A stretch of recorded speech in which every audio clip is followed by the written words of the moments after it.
नमामि दानप्रियमिष्टदेवं नमामि सोमेश्वरं स्वतन्त्रम् उमापतिं तं विजयं नमामि नमामि विघ्नेश्वरनन्दिनाथं पुत्रप्रियं तैशिरसा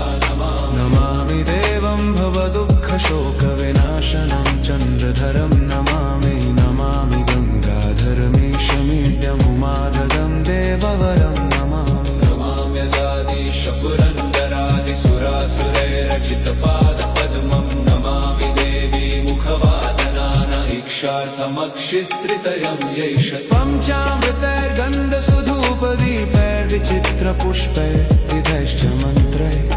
अन्नप्रकारैः सकलोपचारैः सम्पूजितं सोममहं नमामि नमामि शम्भुं पुरुषं पुराण नमामि शरणं गम